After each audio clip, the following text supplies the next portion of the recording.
Welcome to Chiller Theater with Ned the Dead,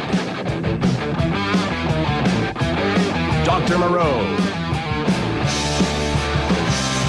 and Edna the Talking Skull.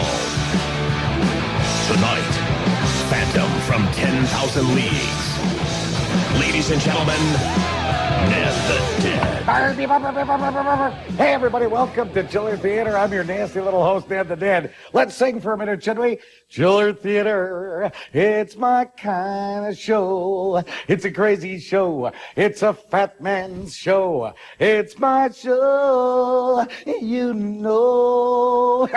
Oh, you know, that always gets me rolling, a little bit of singing, which I hope you do with me in your very own living rooms. Now, tonight's movie, everybody, is called Phantom from 10,000 Leagues. It's a horrible underwater story with monsters and geese, huge, plentiful, and upsetting geese. You know, I took a trip over to the wildlife sanctuary in Green Bay recently, and the geese, as you know, create an issue, let's say. If you've ever walked there, it'd be nice if you could go visit there and yet levitate the entire time you're there. That way, you wouldn't have to deal with the horrible underfoot problem that the geese create.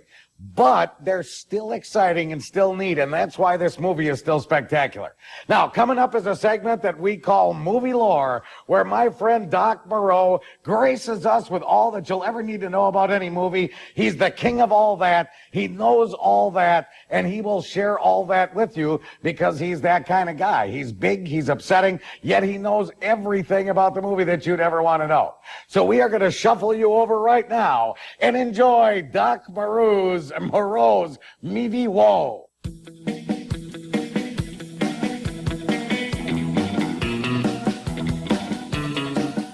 Who knew in 1955 that the next decade would see a bumbling newsreader become a classic TV character on the Mary Tyler Moore Show? Not actor Ken Taylor, who stars in Phantom from 10,000 Leagues as Dr. Stevens. You have to chuckle when his undercover scientist adventurer introduces himself by saying, The name's Baxter, Ted Baxter. just for being the brother-in-law of the wife of Superman co-creator Jerry Siegel, his first name combined with Siegel's movie idol Clark Gable to create Superman's secret identity, Clark Kent.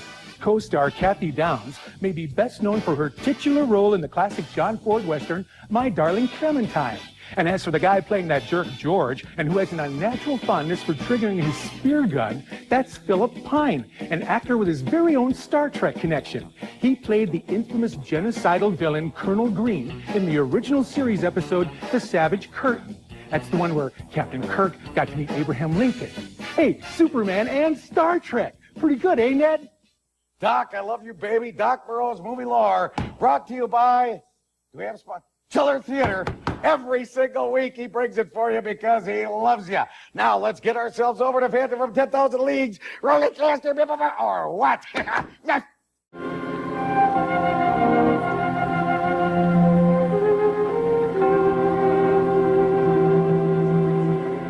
This is like a really low-budget Deadliest Catch. One boat, one fisherman, one camera. No crabs.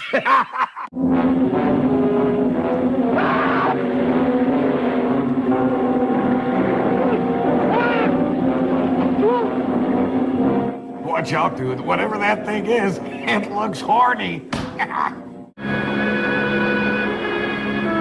Oh, look at this now. Hitting the beach in a shirt and tie. That's a fashion don't. Which makes him a fashion dork. The name's Baxter, Ted Baxter. He is such a liar. I know. Ted Baxter anchors the news for Marion Lou back in Minneapolis. Supposing you tell me what your great interest in this thing is, Dr. Stevens. Busted. Told you he wasn't Ted Baxter. Yeah, Mary Tyler Moore ratted him out. Dr. Stevens, in a laboratory experiment, successfully activated the hydrogen isotopes in heavy water to form an atomic chain reaction. He called this development the first workable death ray. Wow, that's impressive investigating. I know, and remember, this was decades before Google. What have you got there, Ethel? Nothing, just a piece of scrap. Hey, hands! Hey, everybody, we're back. Come on in, Doc. How you doing, my friend? It's more like the Phantom from about 10 feet. It is a phantom from 10 feet. I love the dude who's a beachcomber, yet he spends much of his time in a suit on the beach. You know what I'm saying? I mean, I don't know about you. Don't be handling your microphone too much, my friend. That'll cause some audio deficiencies, especially if you go thunk like that. Never good. I'll tell you what, I've done some beachcombing, and usually I'll wear my Speedo only. A lot of times I wear it backwards because then the pouch is in the wrong area. Let's get. Make that noise once. Hey, everybody, it's Chiller Theater. It's the Big Doc Moreau. I'm Ned the Dead. We're back. There's some consequences But when you make that to noise, making that sound. yeah, I don't want to deal with that. That's just bad. Hopefully they're not liquid consequences. Stop when you do the horrible dance. See, that to me is the liquid consequence dance. When you do that, not as good. Not so good. Hey, everybody, it's the party season. Don't you think, Doc? Yes. Do we get invited to a bunch of parties, don't we? Fireplaces. Oh, yes. it's a... Snuggling on the couch. Dude, maybe, all right, fine. Well, I'll be going to parties myself this year, everybody. But if you're thinking about throwing a party and you want to invite cool guys like Doc Moreau and I, there are certain things that you have to know how to do. And we here at Chiller Theater, we're here for you. We're trying to kind of clue you guys in as to the way things need to work in the party season. So join us for a moment as we show you how to plan and enjoy a party, or what?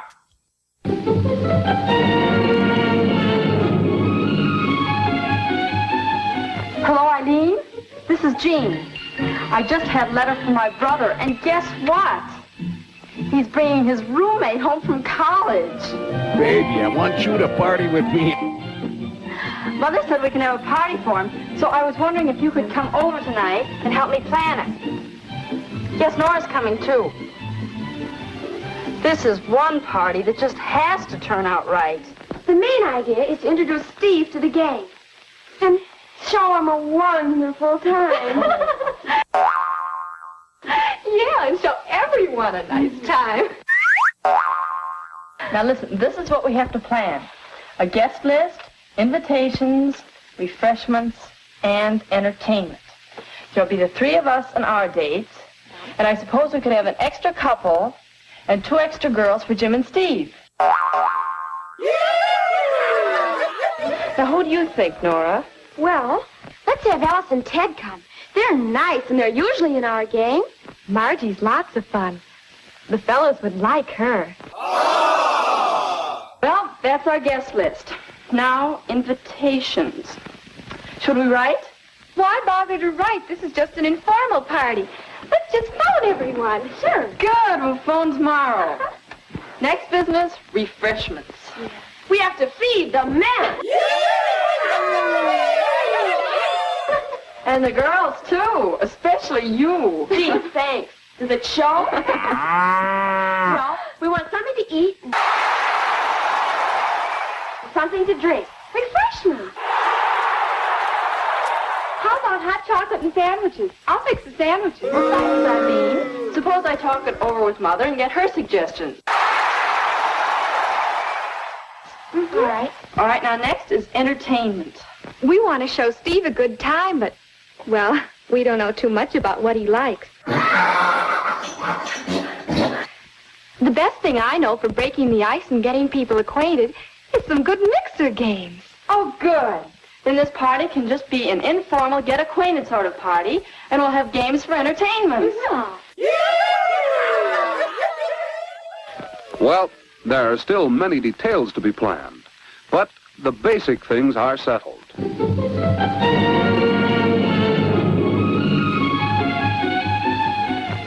Well, there you go, everybody. You know how to throw a party. Have you ever done anything upsetting with a cheese ball? Let me think. Well, all right. While you're thinking, I'll tell you right now that, I find that a cheese ball to me, I think that's an appropriate cheese ball to me, food and entertainment. You know what I'm saying? Because you can work some pretty funky party stuff, some pretty funky party games if you use the cheese ball. What I like to do too is spray it with the Listerine breath spray. Oh, there. There he goes into his horrible Saint Listerine dance, much like Saint Vitus dance in the old days. This is, if you ever want to really have anyone just kind of go into a canyptoid, just give him maybe 3 or 4 of those bad boys, and that'll help you. It went up my nose. That's all right, though. It's up my nose. Yeah, it's all right. Hey, we're going to kick you back to the movie, and we're going to enjoy some more of the fabulous Phantom from 10,000 Leagues, and then we're going to go party in between. We'll be back at you. Let's roll it, shall we? Roll it, Lister. What? Yeah, it's too bad we can't see those shorts in color.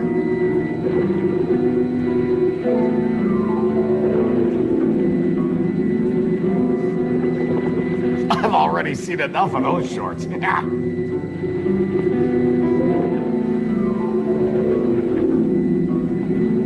I'm closing my eyes. Tell me when the shorts are over.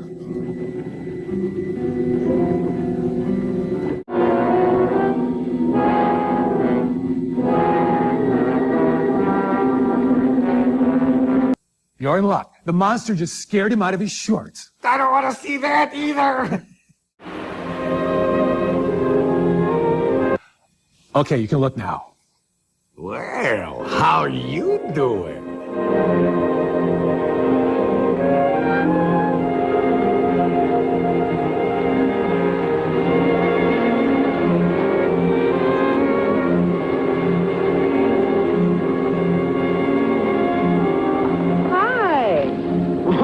Man, he better go back wearing the suit and tie. Those shorts really bring out the awkward. Hang on a minute, I gotta see that again. Hi.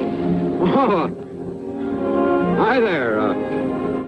Join me in a swim? No, I'm a little winded. How about you joining me in a rest? Maybe I can pick up some of that color you have. Yeah, I saw him admiring her colors.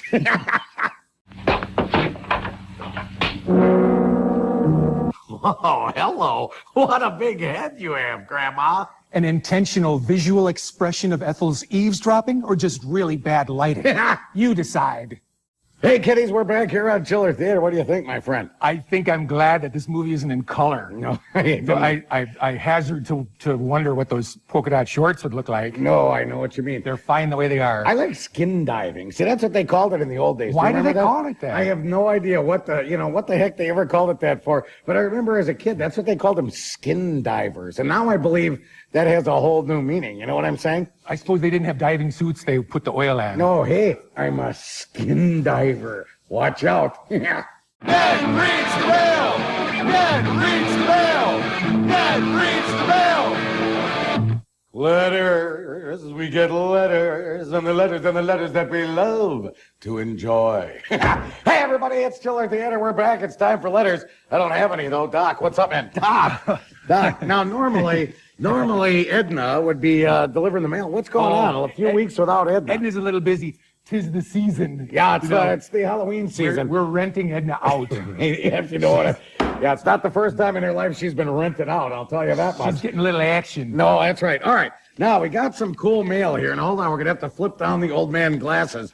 Okay, this is from Michael in Oshkosh. Now, here we go. Don't. All right, now here's what I'd like you to do. You construct this, and I'm going to read the accompanying letter that he wrote in the style of the freakish deal where, whatever, where it's all the clippings. Here it says, Ned the Dead, once again, I have given you more art to put on Chiller Theater. I've been doing this since the 90s. You still haven't sent me an autographed photo of yourself. So now be warned that if you don't send one soon, I will be forced to send you the West Nile monkey virus, which will affect your Hubertus. Now, my Hubertus is already largely swollen. It's a thing on my backside that fills with fluid.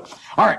And he says, and the only known cure for the West Nile Hubertus virus has to do with Dr. Moreau's saliva. So you may wish to send that photo. That's from Airborne. I think you're right about that because I don't want any part of that. Hey, if you want to send your stuff to us, send it to Chiller Theater, P.O. Box 22404, Green Bay. Green Bay Whip 543. What is it? I don't know what it is. It's on the screen. Read it on the screen and enjoy. Let's go. She's so shy. She showers with a bag over her head.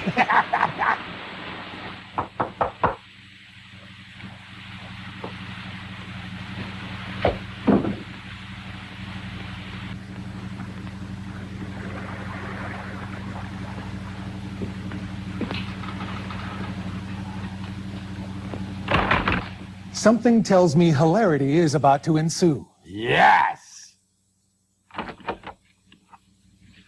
Oh!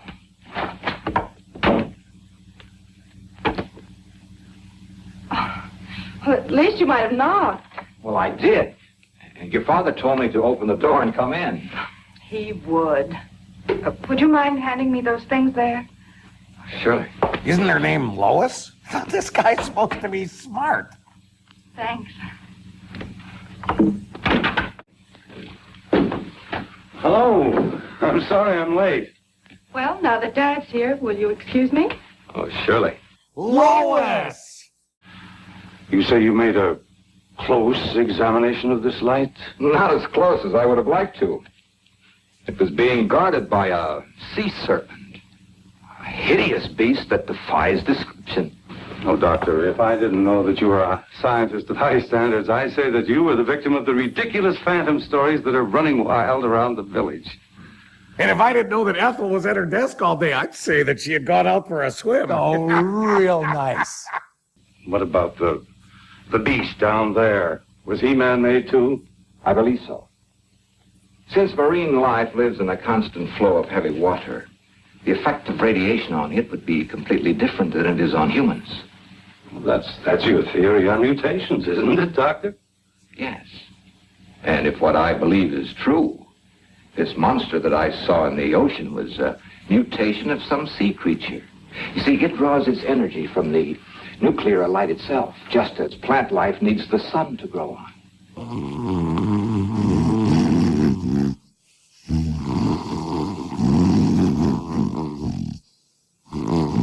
Hey, everybody, I'll tell you what, I don't know about that monster, but maybe that daughter. Oh, hold on now, you know what I mean?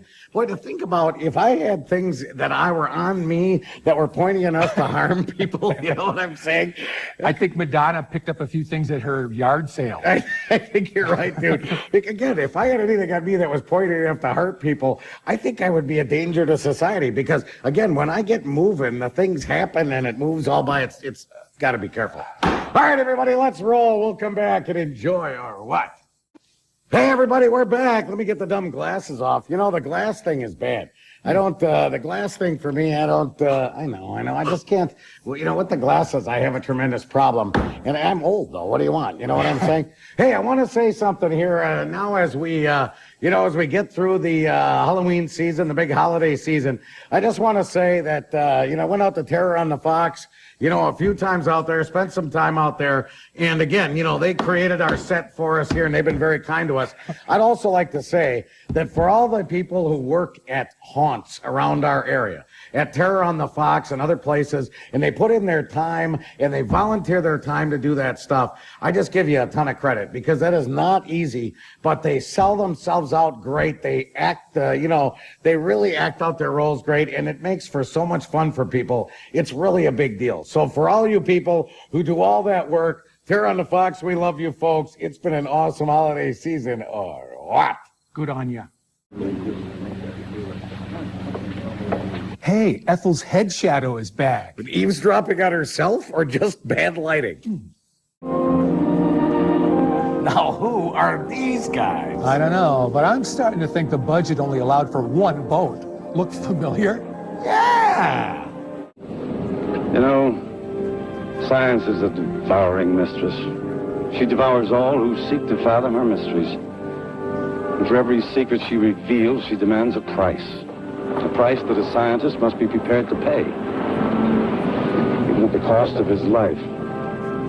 Or the life of others who stand in the way of his search. I gotta get that embroidered on a pillow. Or an extra large t-shirt. Oh, this will be great, honey. I can't wait to get in that water. Hey, go on. Keep your butt out of the boat. Science is a devouring mistress. I like that. I like that. There's a mad scientist in the movie. And I kinda devouring mistress, not all that bad. Oh, sorry about that. I mean that only in the nicest way, by the way. What time is it? No, wait, are we past, are we past 1 o'clock yet? Because I don't know if you're allowed to say that on normal television. I meant that only in the nicest possible way. You know what I'm saying?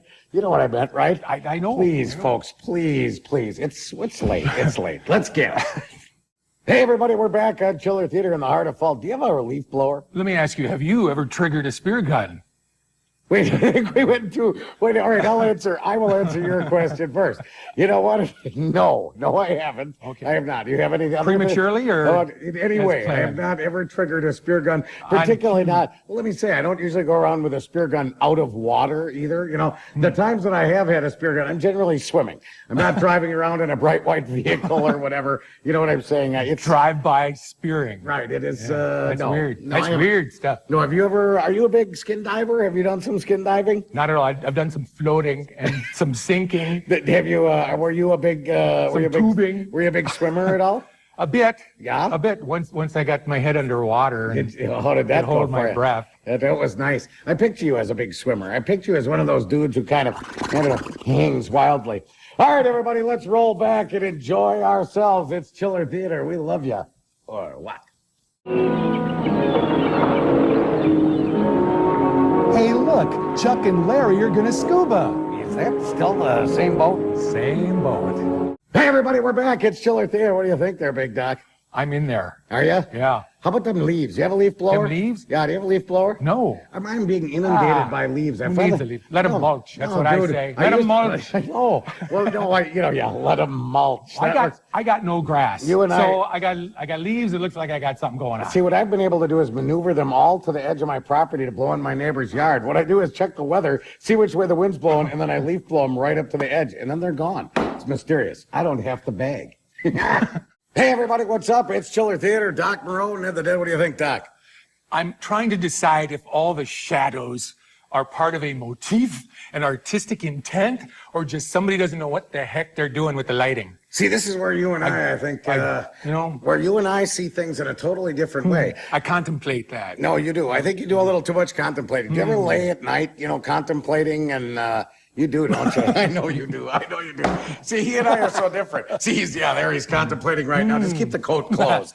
You keep the coat closed while contemplating. That would be the best thing. See, a lot of people, this is the way, so stop, please. Some of us watch movies differently. Now, I watch it, and then at the end, I go, oh, well, that was okay, or that was lousy. He, on the other hand, every moment is thinking, now, did they intend to have the crow caw 3 times before the clock turned to 2? Or did they, I think you take it, you get it on a more serious level. Do you know what I'm saying? Yeah. Did our print have all the reels in it? Or was there something missing? Right. That's right.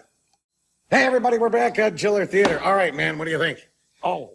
Well, you got that spear in your back. Maybe you're about to go shoot a scene. That's gotta hurt. No, I know. That's gotta hurt. I'll tell you what, it's amazing that they have the ability to be that accurate from that distance with a spear gun, my friend. Oh, silly you. Yeah, snipers. They don't have to be accurate when you've got the spear duct taped to her back. Yeah, snipers aren't that accurate with high-powered weapons, much less a spear gun outside. It's crazy. All right, everybody, let's go enjoy some action, and then we'll come back and talk to you. What? Hey, everybody, we're back here on Chiller Theater. You know what I'm hoping? What's that, man? I'm hoping there's more rowing.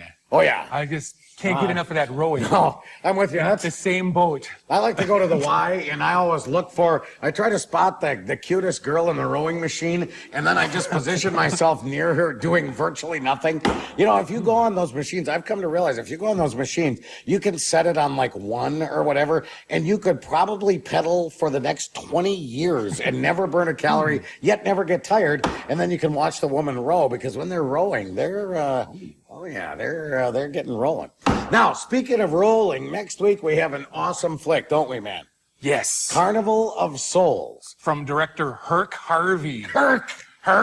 That's what I call it when I get up in the morning. I herc up a little bit of, you know what I mean? That's correct. But it is, in fact, an awesome movie. So make sure and tell your friends, tell your aunt and uncle, grandma and grandpa, and everybody. It's Chiller Theater, Carnival of Souls at midnight next week. Or what?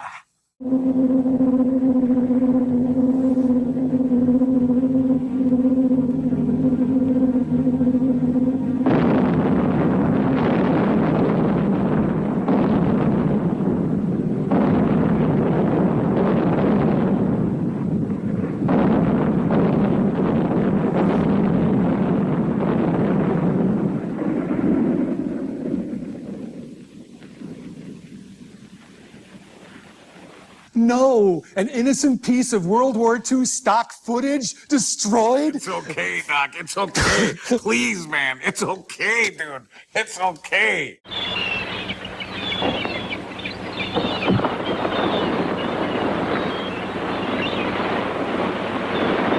Oh, joy. One last gosh darn boat ride. Well, let's get her done. There you have it, Pelicans. There it is.